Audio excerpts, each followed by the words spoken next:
Deshaun Watson, let's shut it down. It's now 66 women. Over a 17-month period, according to the New York Times. And the Houston Texans were aware of the odd number of therapists. Nobody has 66 therapists. Like I understand a couple. My wife has a therapist. I think she's changed once in 5 years. That's like normal. I asked Joy about it. I've had probably 4 in my life. 66 is a little over the top. And now it appears that Deshaun Watson wasn't honest about it. So let's get our yellow notepad and write down the current issues. 24 civil lawsuits. An NFL team appeared to be protecting him. No closure in sight for any of the lawsuits. The attorney for Deshaun Watson downplayed the fears and the situations of the victims. Terrible PR for the country's most popular sport, which is now moving in to coverage with mandatory OTAs. And Deshaun Watson appears to have lied to Cleveland and the NFL. Remember, NFL owners don't like Jimmy Haslam because he paid a fully guaranteed contract to a sketchy guy, moving the market in the favor of the players. They got no problem docking the Browns for the season. Not just the Steelers, Bengals, Ravens. The league has no problem. There are certain owners in this league, Robert Kraft, Jerry Jones, Stan Kroenke, league would rather not mess with. They're powerful, they're deal makers, they're good influencers for the league. Nobody cares about Jimmy Haslam. And now he's on the let's boot him list. So you tell me why we shouldn't shut it down. And this is really what Cleveland's all about. When people are desperate, they make bad decisions.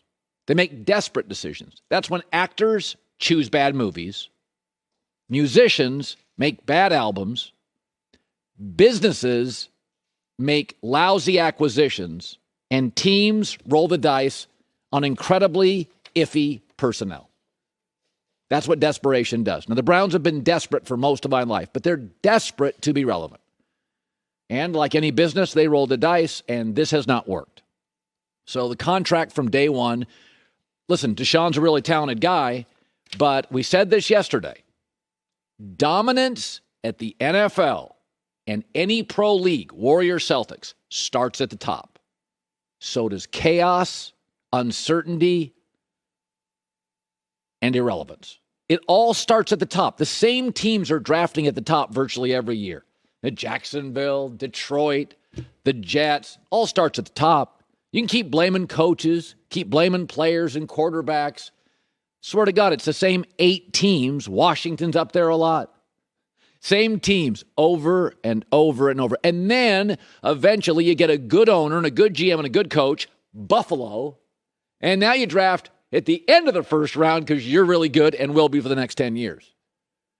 But this is a desperate franchise, and when people are desperate for relevance, they make really, really bad decisions. And now it appears with the latest lawsuit, New York Times reports 66 in total, but the latest one is really concerning because it appears Deshaun is not on the up and up with Cleveland or the NFL. Here's Albert Breer. My understanding is this 24th lawsuit is a little bit different. And I think what's going to be key here is what Deshaun Watson told the NFL's investigators and what Deshaun Watson told the Browns. Because if this is coming out of nowhere for them, I think there's a good chance the league looks at Deshaun and says, we can't have this. You looked at us in the eye and you told us what happened and you left this part out of it. Bad news. I'd shut it down. Now it's getting worse by the day. This is the first bombshell by the New York Times. My guess is if they've done all their homework on this, the New York Times has spent months on this. You think this is the only story they're going to run? They're going to drop about 3, 4, 5 more stories connected to this story. Shut it down. Aaron has been very honest about his future in the NFL. He said yesterday, 3 years left. He's not sure if he's going to finish all 3 years. He will retire as a Packer. So he's either going to retire after this year, the next year, or the next year. He's going to be 38. He's been banged up a bit. He's had playoff disappointments. So I thought we'd play a little exercise here. So let's just say, for point of debate, that, and I've always been, in my mind, more of an Aaron guy than a Favre guy. He's more efficient. But let's be honest about this league. It's about winning. All the pretty doesn't really matter. It's about W's, right? Aaron's been the prettiest quarterback in the league. Marino was the prettiest thrower of the football. Elway was better. Elway won more big games. So I thought this morning, so let's take, Aaron was MVP last year. So let's say he plays one more year in Green Bay and then retires. So I'm going to take 10% off last year's production. Why? No Davante Adams. He's got 4 new receivers. His history tells you it will take a while to get it going. I think the Lions have momentum, will be better next year. The Bears will be, and the Vikings will be. I think the division will have less chaos around him. It'll be a little bit better. They're not going 6-0 in their division. In fact, I have them losing to the Vikings in their opener. All new receivers. And it also looks like, if you look at the way the team is building, they're going to be a little more run-centric, less Aaron-driven next year. So all those things in, I'm going to take last year and just reduce 8 to 10% off this year. He's also a year older. So his year this year will be 12 wins, 5 losses, 33 touchdowns, 5 picks, 230 yards passing, and a 99.9 passer rating. No Davante Adams, all new receivers, more of a ground game, division's better. I don't think he'll duplicate last year's MVP season. That's still a Pro Bowl season. So then he retires. And as I said, I've always considered Aaron, I've been more of an Aaron guy than a Favre guy.